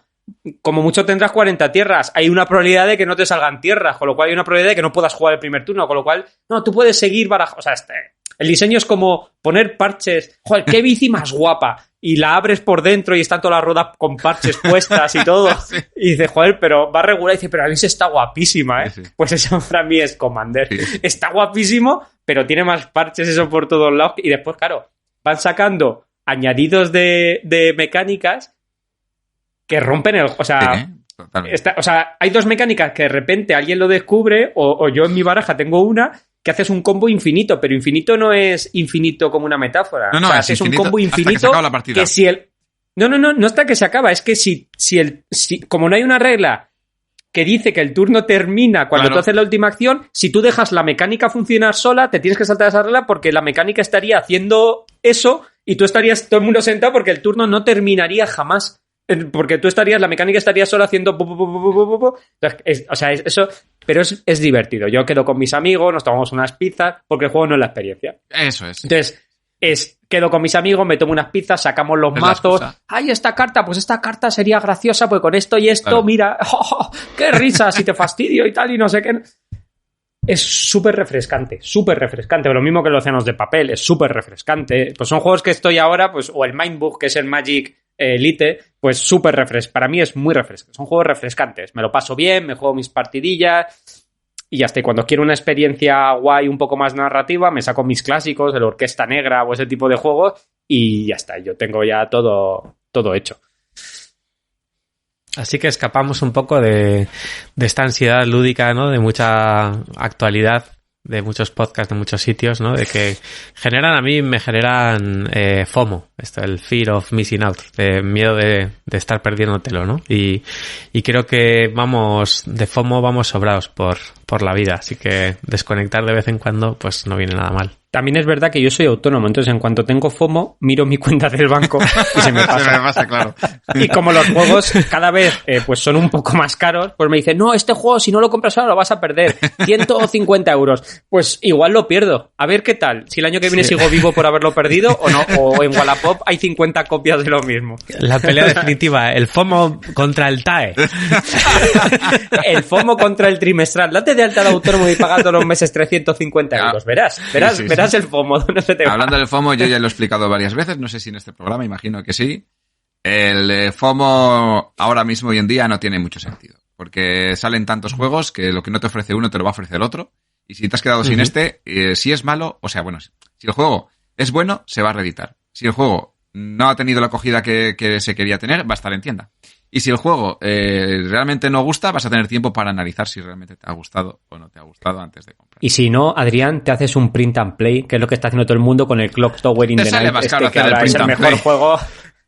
que el Clock Tower bueno, ese no sé este qué es el es, juego. pero- A todo el mundo, no, Pepper, tienes que probar el Clock Tower, que te va a flipar. Y digo, che, espera, yo tengo el Secret Hitler, ¿eh? No me pongáis ahora, no, pero juegas 3 horas de partida y la gente se 3 levanta horas, y se va. madre Y mía. bueno, no sé si 3 horas. La verdad es que no lo sé porque me lo han dicho, no, porque tal. Y yo decía, madre mía, me estáis agobiando muchísimo. Me voy a No mi quiero casa. saber nada. Y ya está. No, pero es verdad, a mí cuando me dicen, este es el siguiente juego, no sé qué, digo, no me voy Hasta a aquí. jugar a otro, hasta otro. Sí, a mí me sirve mucho estar siempre a la penúltima, porque quien está a la última se come una cantidad de mierda. Sí. No, Entonces- pero estar a la última mola, Sí, porque claro. vas viendo lo que sale y dices, Sí, oye, pues esto aprendes mola, mucho, esto sí. tal, esto... A mí me gusta, incluso, pues, ver algún unboxing. Oye, pues este tiene un componente guapo, o yo lo veo. Pero el hecho luego de lanzarte al juego es verdad que es complicado. Yo tengo mis páginas web ahí que digo, a ver, no sé qué, joder, hay juegos que a mí me interesaban ligeramente y que ahora te metes en páginas web y están a mitad de precio. Y no hablo de 1 ni 2. Hablo No, de, muchos. de la mitad. Sí, sí. O sea, quiero decir, y tú dices, si es que con que espere 3 meses o 4, ya está. Igual dentro de 4 meses ya no lo quiero. Que digo, ¿para qué? Si no lo voy a jugar. Entonces, Y a mitad de precio y menos. He visto juegos de 40 euros por 9 que han salido el año pasado. Y... sí, no, Una pero locura. incluso juegos Son de juegos, 80 ¿no? pavos por 40. Sí, sí, Mira, sí. esta mañana me he metido un rato a ver ahí tal y ¿qué juego he visto? Pues es que no me acuerdo. El Oltree, Sí. o ¿sabes Sí, cuál te sí. digo? El Ghost Stories versión 8.0. Estaba rebajadísimo, pero rebajadísimo de precio. Digo, ¿qué ha pasado? ¿Qué ha pasado ahora? Si este juego es de hace o no sé Hace qué. poco. Entonces, Bueno, hace relativamente Sí, poco, sí. no sé cuánto es poco. Bueno, ahora los ya estándares un de los año juegos de mesa. ya es antiguo el juego, o sea, cuidado. Entonces, pues ¿qué digo? Joder, pues tú fíjate cómo bajan. Entonces, yo eso lo tengo más o menos. Y los juegos que me gustan ahí y tal, pues los tengo ya vetados porque las editoriales no puedo. Pues no puedo, pero porque es ultra caro. O sea, quiero decir, yo no me... gastarme 100 euros en un juego de mesa, o el juego de mesa realmente es la edición definitiva de la humanidad, o no me voy a gastar ese dinero en un juego de mesa. Yo personalmente Sí. hablo de mí como persona humana, no como... Oye, Pepe, vamos a hacer una cosita. Llevamos ya un buen rato de programa para que no se nos alargue mucho más, que luego... Bueno, a la gente le gustan los programas largos, pero a nosotros que sean intermedios. Entonces, a mí me gustaría que el día de mañana vinieras a hablarnos de tu diseño de juegos. Aquí Pablo y yo compartimos un día una experiencia lúdica maravillosa con 7 días de travesía.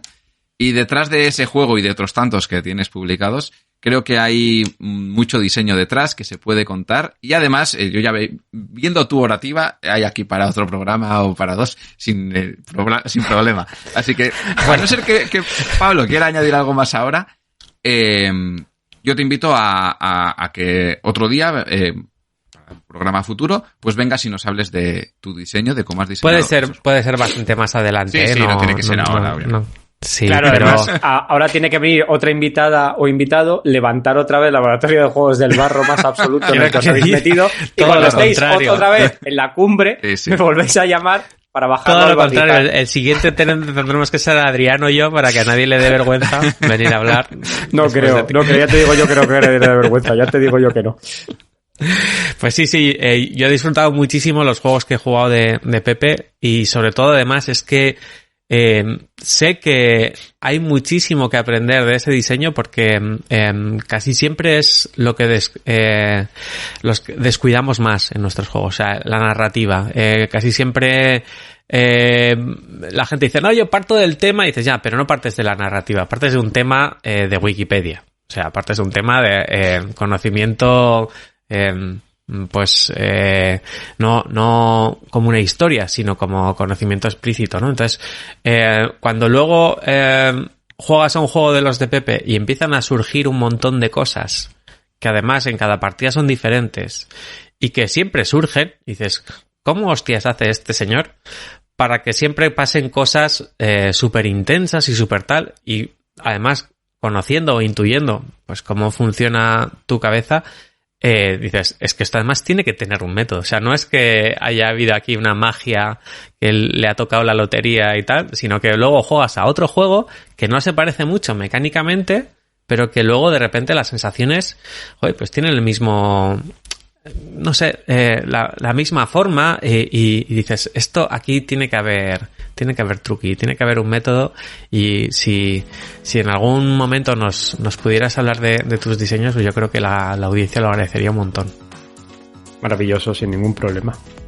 Para mí, Pues de todas maneras, ha sido un placer. He estado súper cómodo contigo, Adrián, y contigo, Pablo. Reitero mi agradecimiento por la invitación.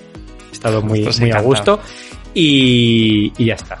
Que un placer estar aquí con vosotros dos. Un placer que todas las personas que dediquen una pequeña parte de su tiempo en escucharnos, y espero que haya resultado interesante.